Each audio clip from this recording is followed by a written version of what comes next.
Bueno, vamos a dar inicio a la clase de micobacterias. Es uno de los microorganismos que compromete con mayor frecuencia el aparato respiratorio inferior. Esta clase va a dar, se van a desarrollar las características microbiológicas estructurales de las micobacterias, las más frecuentes en el ser humano, y cómo impacta en sus distintos órganos donde causan infección. Como objetivos tenemos que identificar cuáles son sus características generales cuando nos dirigimos al género Mycobacterium. Tenemos que reconocer la composición y las propiedades de su pared celular, cuáles son sus factores de virulencia y también identificar microscópicamente todos los daños tisulares que provoca este género. Si recordamos la clasificación anatómica de las distintas infecciones respiratorias, se van a dividir en altas y bajas, siendo el límite de ambas la tráquea. Entonces podemos hablar de infecciones respiratorias altas cuando nos referimos a la rinitis, faringitis y sinusitis, y cuando estamos hablando, cuando compromete lo que es bronquios, pulmones, pleura, vamos a referirnos a las infecciones respiratorias bajas. Recuerden que son clínicamente más severas y es allí donde participa con mayor frecuencia la especie Mycobacterium. Este tipo de microorganismo generalmente invade los alveolos o el intersticio, y inclusive si la infección respiratoria se cronifica puede empeorar y llevar hasta inclusive la muerte. Por eso es importante que ustedes como personal de salud sepan prestar atención en estos pacientes donde ya vienen con un cuadro clínico generalmente crónico y con compromiso generalizado, detectarlos a tiempo y cuanto antes empezar a recibir el tratamiento adecuado y su diagnóstico. Cuando hablamos de infecciones respiratorias, podemos decir que hay dos tipos de origen o de adquisición de la infección. Hay las infecciones generalmente adquiridas en la comunidad, que son la mayoría de los casos, y muchas de ellas se tratan de forma ambulatoria, con una mortalidad mucho menor, y las que son adquiridas en el ámbito intrahospitalario, en pacientes poliinvadidos, con múltiples tratamientos antibióticos, asociados a respirador, a uso de catéteres. Este tipo de microorganismos que se adquieren en este ámbito poseen un alto nivel de resistencia a los tratamientos antibióticos, por lo tanto la mortalidad es mucho más elevada. Y cada vez este porcentaje aumenta a medida que el paciente tiene mayor número de comorbilidades. Por lo tanto, podemos hablar entonces de infecciones adquiridas en la comunidad y de infecciones adquiridas en el ámbito hospitalario. Recuerden que las infecciones respiratorias altas eran las que comprometían anatómicamente por encima de la tráquea, por lo tanto van a afectar generalmente celdillas etmoidales, rinofaringe, y por lo tanto este tipo de microorganismos van a estar asociados a las familias de los streptococos, también a Haemophilus influenzae, Moraxella, rinovirus a la cabeza, digamos, como las causas virales. Coronavirus podemos decir en este momento pandémico es el predominante, pero es una situación excepcional. También podemos ver cuadros que producen el virus sincicial respiratorio, el adenovirus en menos frecuencia, y el influenza generalmente depende de la zona estacional en el año que nos encontremos. Cuando tenemos que clasificar infecciones respiratorias bajas, podemos armar dos grandes grupos. Hay un grupo de gérmenes que pueden comprometer, dijimos, pulmón, bronquios, pleura, su mayor frecuencia, pueden afectar estos órganos sin una reacción granulomatosa. Acá encontramos un mayor grupo de las bacterias de Streptococcus pneumoniae como el más frecuente, también el Staphylococcus, Clamidia, Mycoplasma, Bordetella pertussis, Haemophilus, y de las causas virales, por supuesto, el influenza, el parainfluenza, metaneumovirus, adeno. Y si nos referimos al grupo de microorganismos que generan una reacción granulomatosa, recuerden que un granuloma es una lesión histológica en un tejido donde hay un conglomerado celular en forma de corona, donde se concentran con un centro donde generalmente hay destrucción celular y después va siendo rodeado por células linfocitarias. Entonces, cuando uno observa este tipo de granulomas a nivel histológico, ve una gran masa redondeada con un centro amorfo, donde puede haber inclusive hasta necrosis. Lo más frecuente que producen este tipo de reacción granulomatosa es el Mycobacterium tuberculosis, que es el que estamos desarrollando en esta clase, pero también hay otros gérmenes que son característicos en lo que llamamos enfermedades oportunistas, como el Histoplasma capsulatum, Paracoccidioides mycosis y Coccidioides posadacea.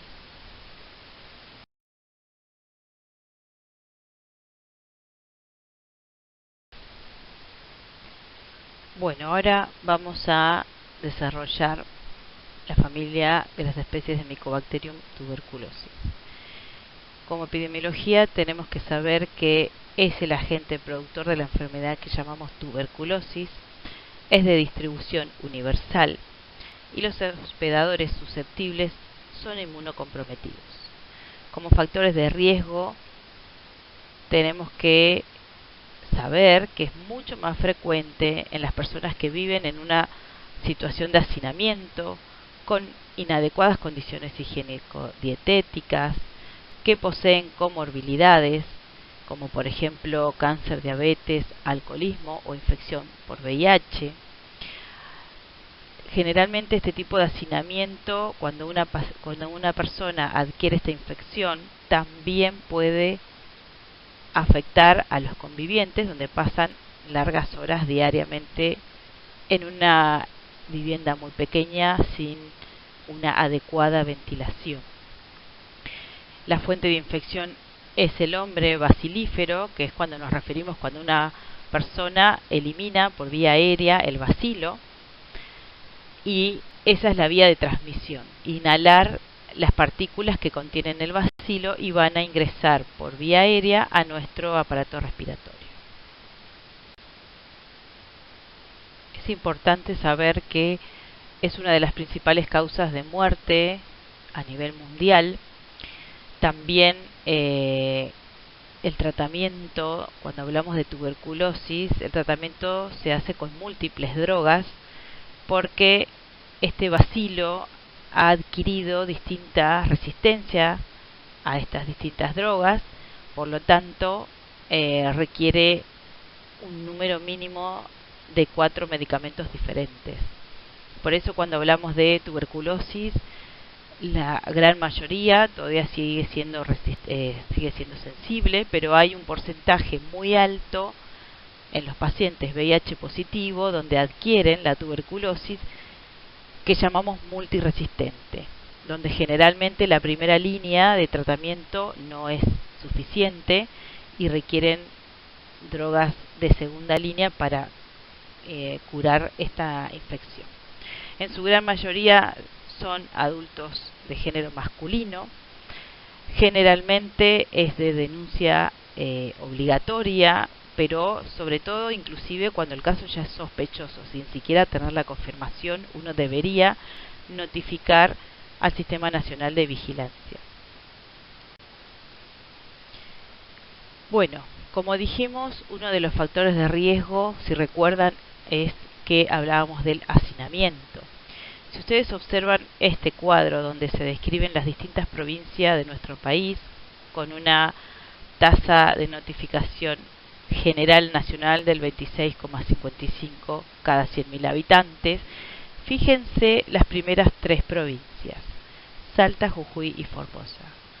Son las que notifican un mayor número de pacientes, y si recuerdan las condiciones en las que estamos hablando, es donde existe una mayor cantidad de peores condiciones de vivienda y de hacinamiento, por lo cual son las provincias más pobres las que tienen el mayor número de pacientes.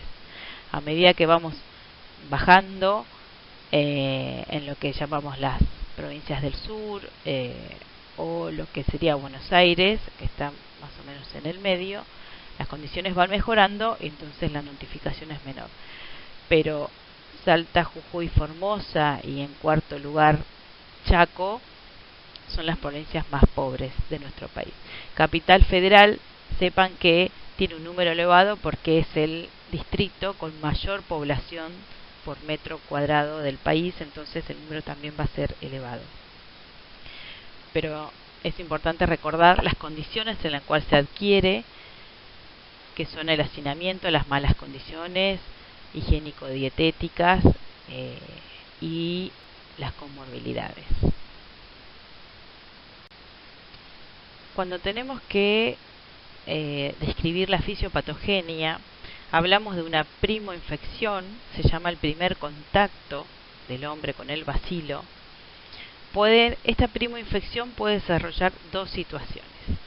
Por un lado, puede generar una calcificación del chancro de inoculación y una adenopatía satélite, es lo que llamamos una tuberculosis, si este cuadro, digamos, es lo que llamamos una tuberculosis secundaria. Sin embargo, una tuberculosis primaria progresiva es un cuadro activo que, si no se trata, puede inclusive llevar a la muerte, puede lograr su curación y finalmente terminar una tuberculosis secundaria. Y esta tuberculosis secundaria puede inclusive llegar a la curación o a la muerte. Pero es importante de que entender, digamos, que no, cuando nosotros tenemos nuestro primer contacto con el bacilo, podemos desarrollar una calcificación del chancro de inoculación o hacer una tuberculosis primaria, como la llamamos. Por eso, cuando ustedes vean los distintos pacientes, a veces como hallazgo en una radiografía de tórax, pueden observar distintos puntos de calcificación en el pulmón. Eso sería lo que hablamos de la calcificación del chancro de inoculación. Es una tuberculosis que no tiene demasiada actividad. Sin embargo, la primoinfección que me lleva a tener una tuberculosis primaria seguramente va a hacer todo lo que estuvimos charlando del granuloma, me puede llevar a dar un compromiso del tejido respiratorio, generarme una cavidad, una caverna que llamamos, con una alta carga de bacilos, donde va a seguir contagiando a sus convivientes, y si esta infección progresa, compromete a otros órganos vitales y puede llevar a la muerte. Entonces hay como dos caminos que podemos tener. Eso va a depender de la inmunidad del paciente, de las comorbilidades y de la agresividad del bacilo adquirido. Como características microbiológicas, sabemos que es una bacteria aerobia. Ustedes imagínense que si uno de los órganos con mayor frecuencia comprometido es el pulmón, tiene una elevada concentración de oxígeno, así que estas bacterias están ahí porque necesitan oxígeno permanentemente. Son aerobias estrictas, de contornos cilíndricos, no forman esporas, son inmóviles y tienen morfología variable y no poseen flagelos. No captan fácilmente los colorantes, por eso necesitan una técnica de tinción diferente que, al ser resistente a la decoloración por alcohol o ácido, por esta característica, se llaman bacilos ácido resistentes. Y para identificarlos en los distintos, ya sean las distintas muestras, necesitamos hacer una técnica distinta a la del Gram que aprendimos para identificar las bacterias. Este bacilo no se ve con la técnica de Gram, requiere la técnica de Ziel-Nielsen.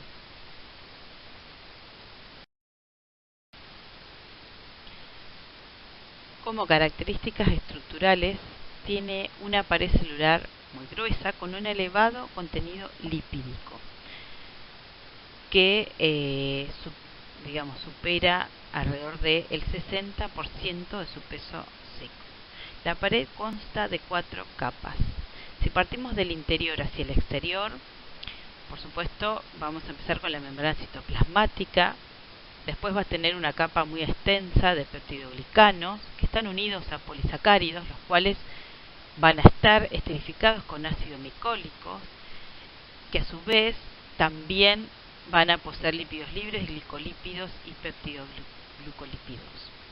Toda esta estructura le da una apariencia cerosa. Esto le confiere esta hidrofobicidad por la elevada cantidad de lípidos, una gran resistencia a los detergentes y, por supuesto, como dijimos, una gran resistencia a los antibióticos. Y a su vez no son visibles con la técnica de Gram, requieren una tinción de ácido alcohol, que es la que llamamos de Ziel-Nielsen. También pueden ser observadas a través de la técnica de Kinshou. Y lo que tenemos que saber es que toda esta cadena de péptidos son, digamos, sus antígenos responsables en la estimulación de la respuesta inmune celular de mi huésped.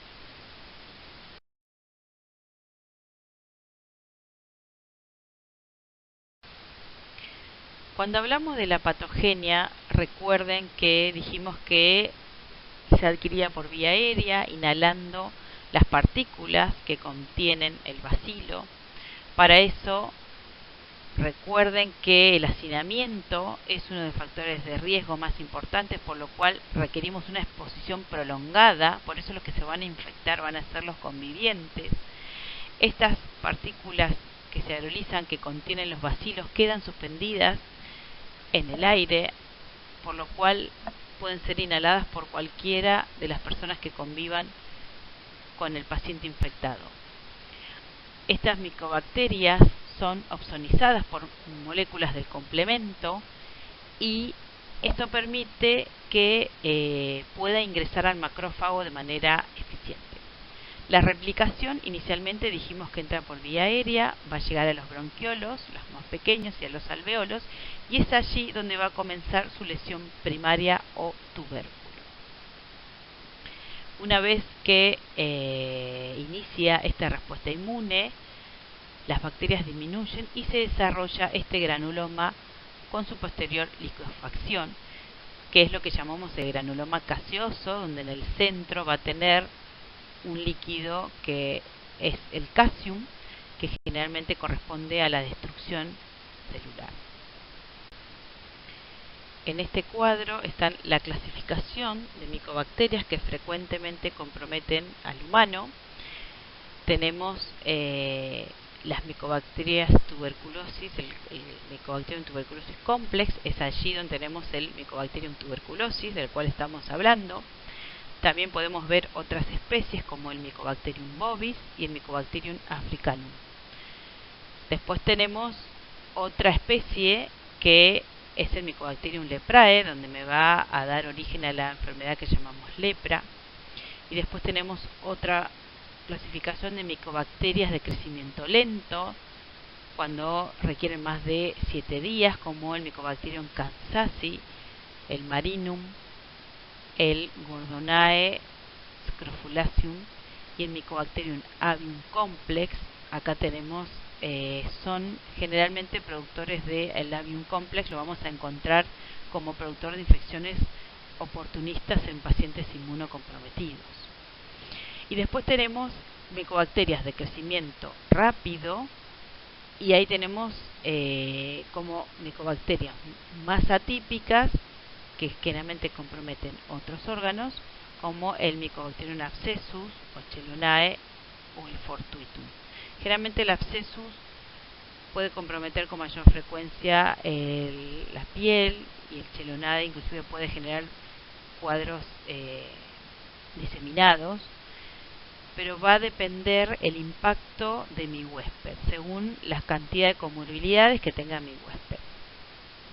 El Mycobacterium en el complejo avium generalmente lo vemos en pacientes HIV en estadio SIDA, que son muy propensos a tener esta infección, sobre todo si no poseen profilaxis para evitarla. Y la que nosotros en la mayoría de la clase vamos a estar hablando es del Mycobacterium tuberculosis, que es el que estamos describiendo con mayor detalle. Acá lo que podemos ver a modo ilustrativo son imágenes. Fíjense esta radiografía de abdomen, donde si ustedes pueden ver cómo se visualiza casi en perfección la silueta del riñón. Esto es una tuberculosis renal.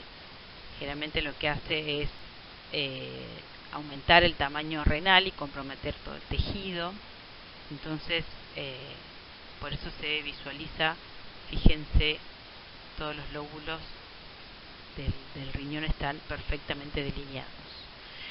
Después tenemos una tuberculosis colicoactiva. Fíjense la piel cómo genera este tipo de abscesos, que esto ya lleva un tiempo largo, entonces genera esta secuela de atrofia y retracción combinado con cicatrización reemplazadas por queloides con un gran tejido conectivo, por lo cual pierde la turgencia de la piel y aparecen estas cavidades o asimetrías. Generalmente estos pacientes tienen abscesos persistentes con múltiples tratamientos antibióticos que no generan la curación de la infección hasta que se hace el diagnóstico, hasta que se sospecha y se hace el diagnóstico y recibe su tratamiento adecuado, seguramente va a tener toda esta imagen secuelar. En estas imágenes podemos ver el compromiso. Fíjense, este es un caso de una foliculitis postdepilación por un Mycobacterium chelonae. Son lesiones en piel crónicas, generalmente resistentes a los tratamientos antibióticos habituales. Si la infección se prolonga, se cronifica y se va pigmentando la piel, inclusive puede dar estas lesiones oculares, por lo cual es importante tener la sospecha diagnóstica precoz para evitar este tipo de lesiones. Generalmente, digamos, esto sería una persona femenina joven, así es que queda en una situación estética también complicada. Hay que sospecharlo en todas las lesiones en piel que no respondan adecuadamente a un tratamiento antibiótico estándar. Hay que sospechar microorganismos más atípicos, tomar una muestra y lograr el diagnóstico. Este es otro caso de una paciente que presentaba múltiples abscesos en piel. También, fíjense la cantidad de lesiones que tiene en forma bilateral. Seguramente recibió múltiples tratamientos y cuando se realizó el diagnóstico y se comenzó el tratamiento adecuado, ya la cicatriz es muy marcada y quedan esas secuelas de estas distintas cavidades. En esta imagen podemos ver claramente cómo nosotros podemos transmitir la tuberculosis a través de nuestras partículas de saliva que se aerolizan en el ambiente. Inclusive no necesariamente tenemos que estornudar o toser. Con el solo habla es suficiente para eliminar estas partículas que son muy pequeñas y son tan livianas que permanecen suspendidas en el aire. Tienen unas gotitas que miden menos de 5 micras, por lo cual es muy fácil la adquisición hacia los convivientes. Dijimos que es un bacilo delgado con una pared compleja. Recuerden que tenían 4 niveles, que eso le confería esta resistencia antibiótica, como también hacia los detergentes, y necesitábamos una tinción específica para encontrarlos, una tinción de 100 Nielsen. Son susceptibles a la luz solar, al calor y a la desecación. Por eso requieren de un huésped inmediatamente, no sobreviven mucho tiempo en el ambiente es un aerobio estricto y de una multiplicación muy lenta. Por eso es importante ventilar los ambientes donde ingrese la luz solar y de esa manera podría disminuir la posibilidad de contagio.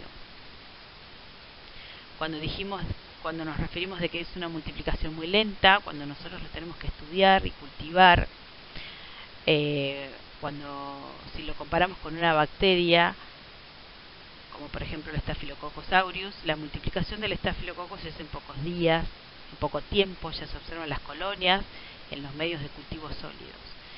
Cuando se siembra las distintas muestras donde uno sospecha, por ejemplo, un esputo, un paciente que tenga tuberculosis, este crecimiento de la micobacteria es bastante lenta, no crece en pocos días, requieren varias semanas de ir observándolos, por eso es bastante lento el diagnóstico, digamos, confirmatorio a través de los cultivos.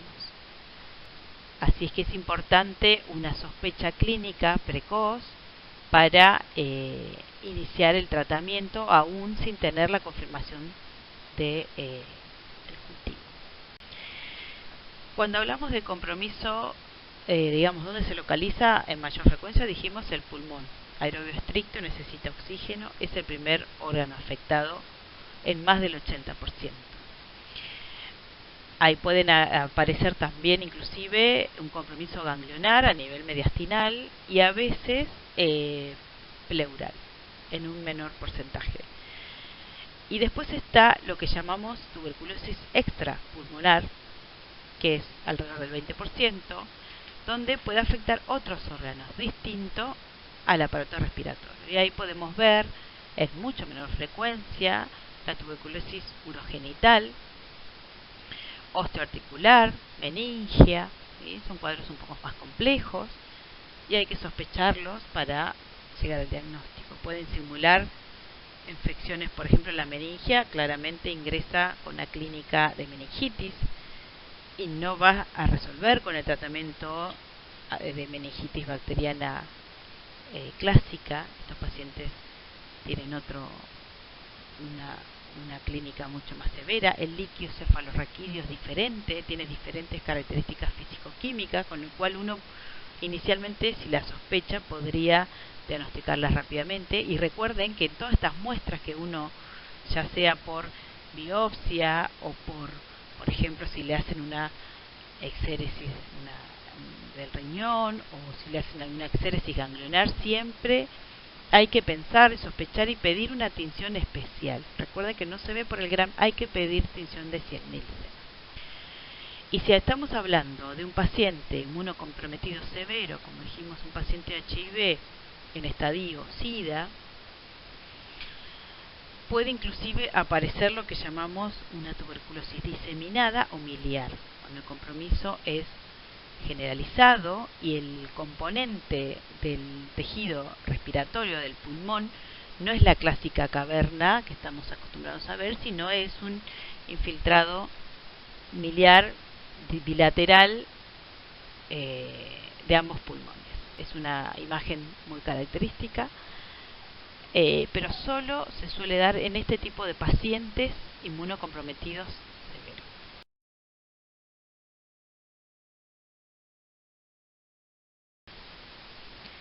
Acá lo que podemos observar a nivel esquemático, fíjense cómo tenemos un foco primario, ¿sí? Que es el tuberculoma, que es el foco primario de Gusocom, y en el pulmón derecho está descrito lo que va a provocar con el tiempo, me va a generar este granuloma, que es la corona de linfocitos con células de Langhans, que son células gigantes, y células epiteloides más periféricamente.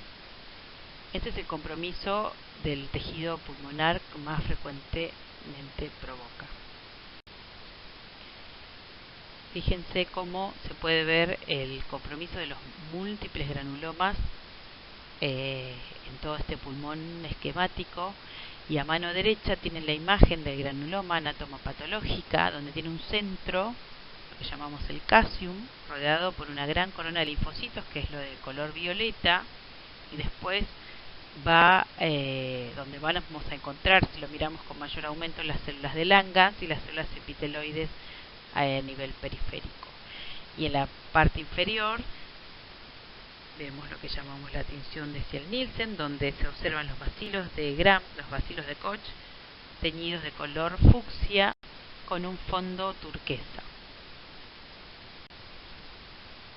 Fíjense, si observan con detenimiento las dos placas que están a nivel izquierdo, vamos a ver estas cavernas o estas lesiones cavitadas en el pulmón con una pared bastante gruesa. Eso es lo que llamamos la caverna tuberculosa o la cavidad que produce este bacilo, y son los pacientes con mayor cantidad, son los más bacilíferos, con la mayor cantidad de eliminación de bacilos activamente, con un alto nivel de posibles contagios. Y en la placa del lado derecho vemos un niño donde ingresa por una guardia con un cuadro posiblemente de neumonía, y fíjense que el vértice del pulmón derecho está velado, es una imagen de condensación. También puede pasar inadvertido, pensar que es una neumonía adquirida en la comunidad, y sin embargo seguramente no va a responder adecuadamente al tratamiento antibiótico, y si uno lo estudia con mayor profundidad puede tener una tuberculosis debajo de esa condensación. O sea que la presentación es muy variable, y uno tiene que tener muy claro los síntomas, la evolución, las comorbilidades, y tratar de sospecharlo lo más precozmente.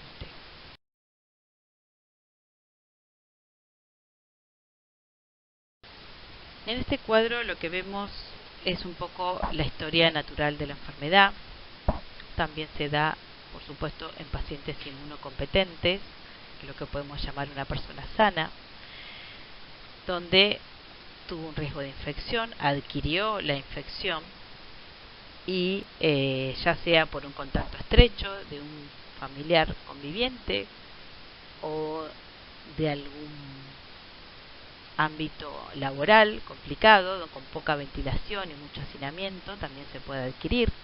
Esta persona se infecta, por lo tanto dijimos que tiene dos caminos, donde uno de ellos puede ser generar una tuberculosis más activa, donde va a empezar seguramente a contagiar también, como la cadena continúa, puede contagiar a sus convivientes. Y si uno no lo sospecha en todo este tiempo, en una clínica respiratoria persistente con tos de más de 15 días, muchas veces que contenga hemoptisis, esta infección puede generalizarse a otros órganos y llevarlo a la muerte. Si en todo este camino de la historia natural, en todos los contactos con el medio de salud, no se sospecha que sea una tuberculosis y no se busca el diagnóstico, y no recibe el tratamiento adecuado, puede tener el riesgo de morir. ¿Qué es lo que hacemos a nivel, poblacional para evitar esto? Uno de los métodos, que nosotros tenemos en nuestro carnet de vacunación es la vacuna de la BCG. Si bien la BCG me puede evitar padecer o pasar esta infección en sus formas graves, o sea, el objetivo es evitar compromiso meningio, por ejemplo, o en el caso del recién nacido de una madre embarazada con tuberculosis, es que el recién nacido no genere una infección diseminada. Por eso es necesario recibir la BCG precozmente. Si en el caso de los convivientes, por ejemplo, se hace el diagnóstico de un contacto estrecho de una tuberculosis y no presenta ningún cuadro activo de tuberculosis, todos los menores deben recibir quimioprofilaxis con drogas antituberculosas para evitar que genere la enfermedad. Todos estos puntos son importantes, o sea, no es solo el paciente activo, sino todos sus contactos son tan importantes como el mismo paciente enfermo. Por eso es un trabajo muy grande la atención de los pacientes con tuberculosis y mucho mayor el de los contactos, con lo cual uno no debe de desatenderlos. Clínica, digamos, cuando hablamos del compromiso pulmonar, que recuerden que es el 80% o más de lo que más compromete, conceptos claros: tos y hemoptisis por más de 14 días, uno debe sospechar tuberculosis en nuestro país. A eso, tos y catarro con hemoptisis, le sumamos pérdida de peso, astenia, anorexia y sudores nocturnos extremos, como que le tiran un baldazo de agua y se tiene que cambiar la ropa a la noche, tanto la ropa de cama como la ropa de noche, tenemos un 80% de que el paciente tenga una tuberculosis. Pero el concepto es tos y hemoptisis por más de 2 semanas. En todo paciente que presente esos síntomas debemos expedir una placa de tórax, un esputo de forma obligatoria, un esputo para VAR donde sea teñido a través de la técnica de Cianler. Y ni hablar, digamos, de los otros síntomas que hablamos. Entonces, ¿cómo hacemos el diagnóstico? Primero, una anamnesis para tratar de identificar este paciente, hace cuánto tiempo que tiene los síntomas, hace cuánto que viene con la tos, hace cuánto que viene tal vez con fiebre, con una sudoración nocturna muy marcada, pueden tener inclusive la hemoptisis. Solicitar una placa de tórax como primer estudio, se hace una PPD y una muestra respiratoria, donde vamos a pedir esputos que se van a teñir con Ciel-Nielsen, lo que llamamos esputo para VAR. Esos 4 pilares son lo más importante, pero el fundamental para llegar al diagnóstico es la anamnesis de mi paciente: qué comorbilidades posee, cómo vive, cuántos son, cómo es su vivienda, a qué se dedica y hace cuánto que inició los síntomas. Como dije, el otro gran capítulo del paciente en sí es control de los convivientes, porque si bien él es el sintomático que está consultando y que está recibiendo la atención, y que una vez diagnosticado seguramente va a cortar su cadena de infección, debemos prestar atención a los convivientes si hay otros pacientes sintomáticos que puedan seguir contagiando. Evitar el hacinamiento a veces es muy difícil, porque no vamos a modificar una vivienda de la noche a la mañana, pero sí hacer recomendaciones como por ejemplo ventilación de los ambientes,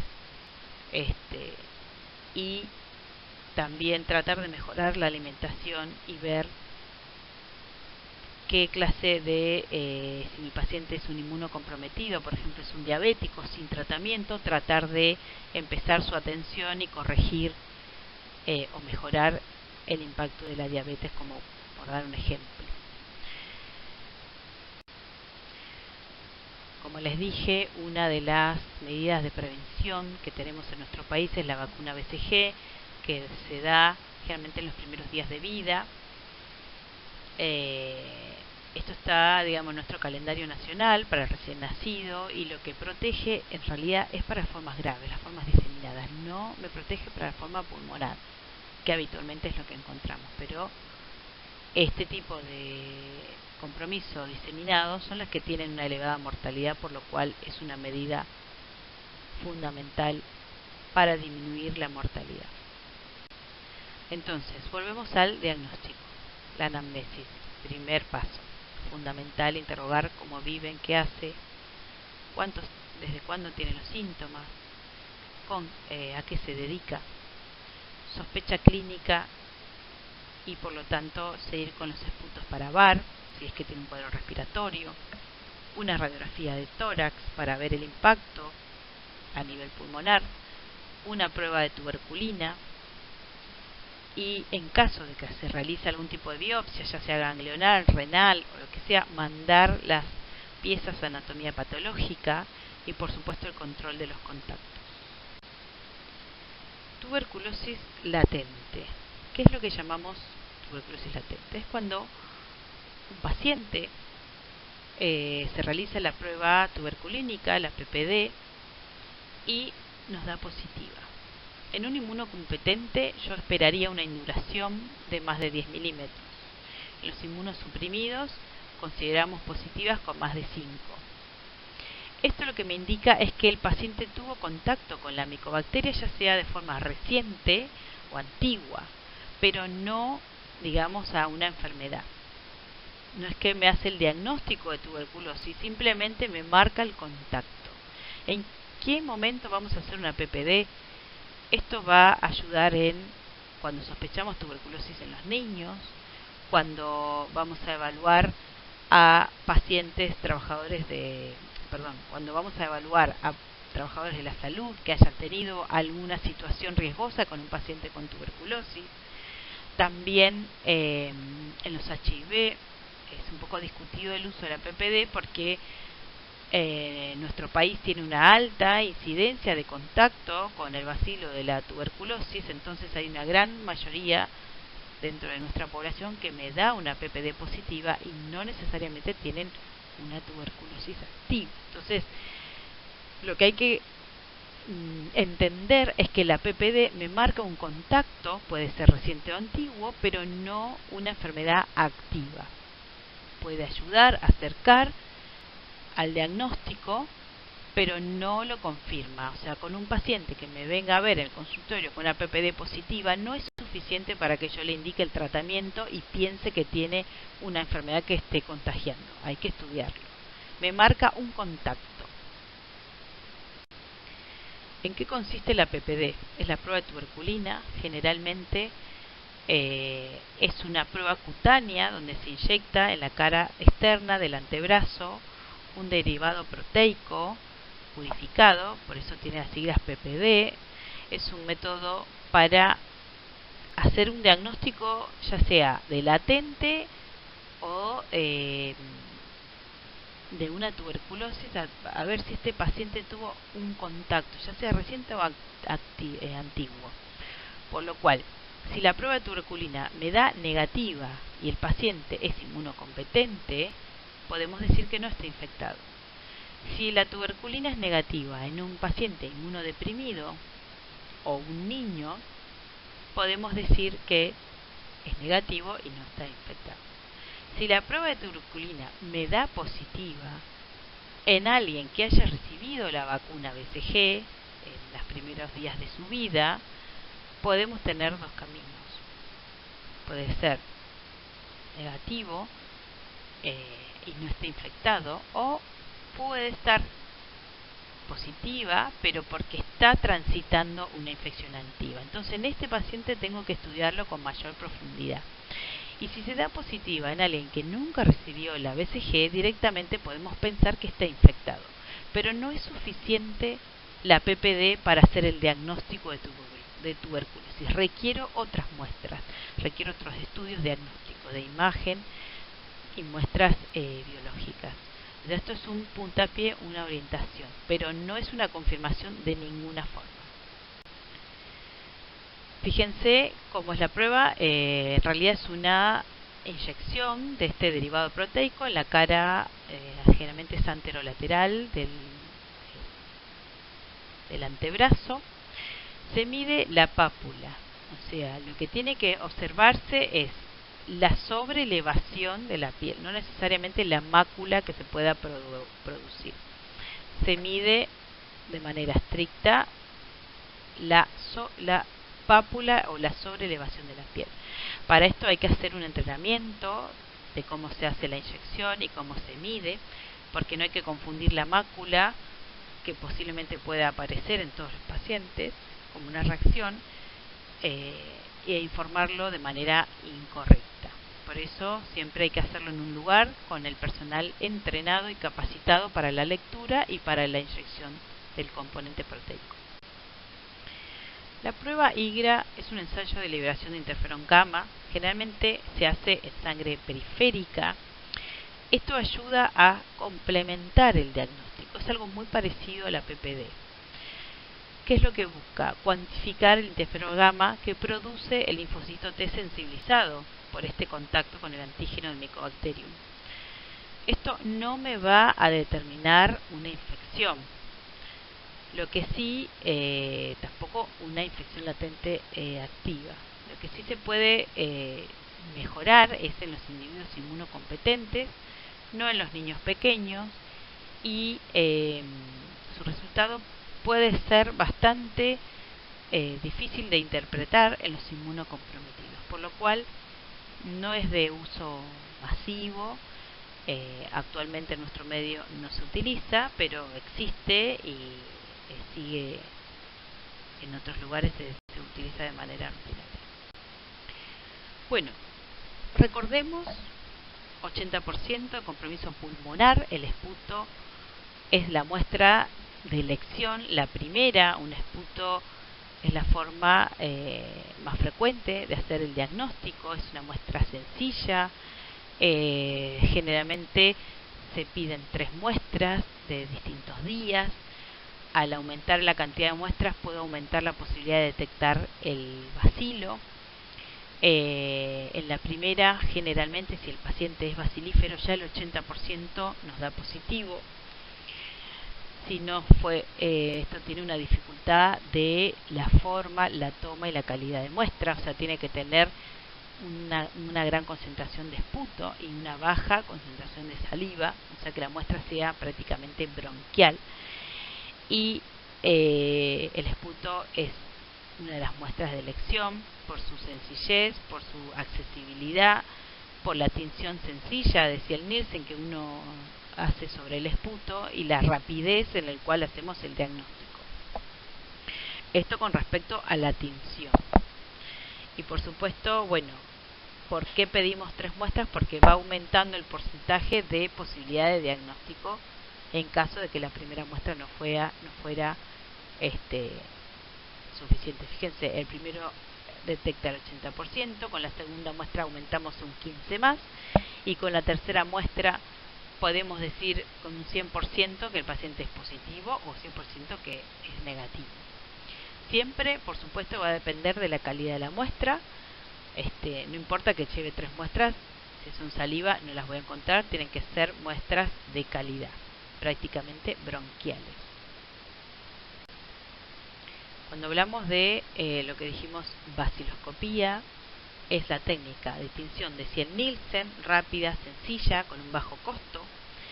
Esto detecta rápidamente los bacilos, por lo tanto uno puede cortar la cadena de contagio con estos pacientes, empezar un tratamiento precoz, solicitar los estudios complementarios que necesito y atender a los convivientes, a los posibles contactos. Con respecto a cuando decimos que una prueba baciloscópica es positiva, cuando se observan los bacilos teñidos fucsia con el fondo turquesa, se cuantifica la cantidad de bacilos por campo y eso va a darle un valor de cruces, de 1 cruz, 2 cruces y 3 cruces, de acuerdo a la cantidad que se observa. También es útil, por supuesto, para el diagnóstico. Es altamente con un valor predictivo positivo muy alto. También me sirve para control de tratamiento en este paciente que tuvo una carga bacilífera muy alta, por ejemplo 3 cruces al inicio de su enfermedad.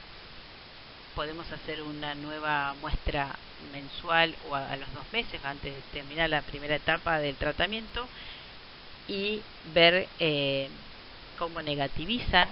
A veces en los pacientes internados, después de 2 semanas de tratamiento, se le repite la baciloscopía y generalmente ya es negativa, entonces uno puede liberar el aislamiento en el cual están internados para evitar que contagien a otros pacientes.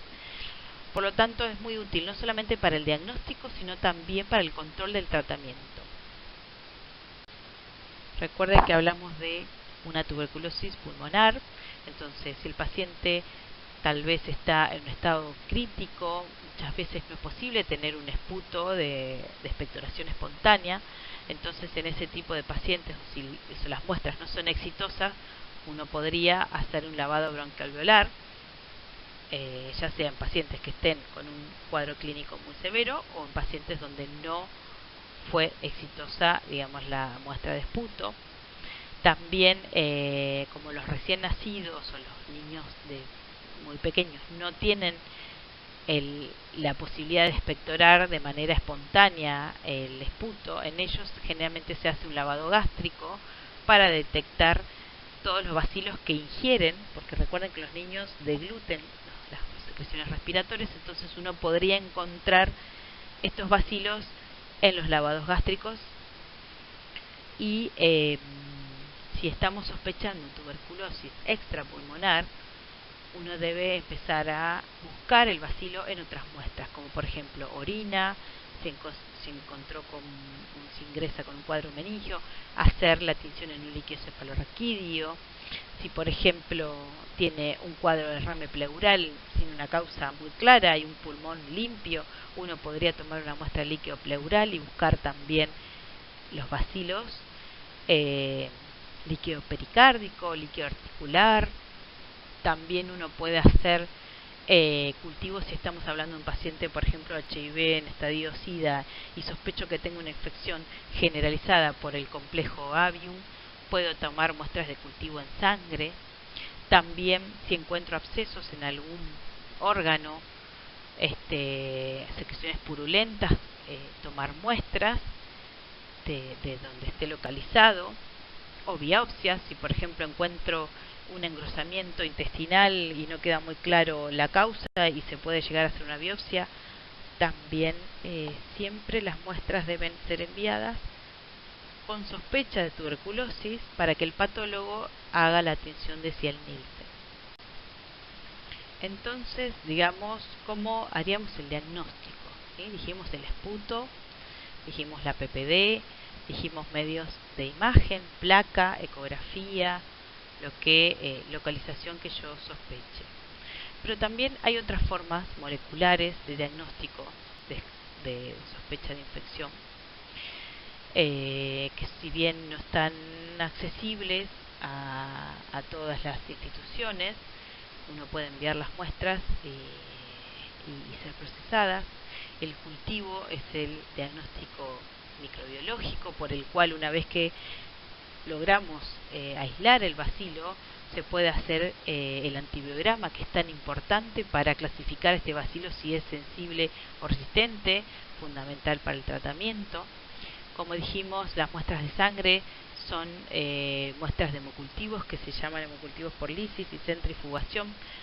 Se hace una siembra para buscar otro tipo de especies de Mycobacterium, como les dije, del avium en los pacientes HIV. Entonces, pero en su gran mayoría, volvamos a resumir, digamos, la tuberculosis en un 80% compromete el pulmón, por lo cual son fácilmente accesibles con un esputo para VAR, una baciloscopía. Esto puede acompañarse de una PPD, con una placa de tórax, y con esos 3 estudios ya tenemos el 80% de la presentación clínica con la cual podemos encontrar a nuestro paciente. El resto del 20% son localizaciones extrapulmonares mucho más severas, mucho más difíciles de diagnosticar, pueden ser órganos más profundos. Si uno tiene que tener una alta sospecha, hacer biopsia, seguramente una cirugía, una exéresis ganglionar. Entonces, si el paciente es un inmunocomprometido severo, pensar en Mycobacterium avium, distinto del paciente que tose con sangre de más de 15 días. Todo va a depender de la anamnesis que hagamos sobre este paciente, y cuanto antes lleguemos al diagnóstico, mejoraremos su sobrevida y su mortalidad.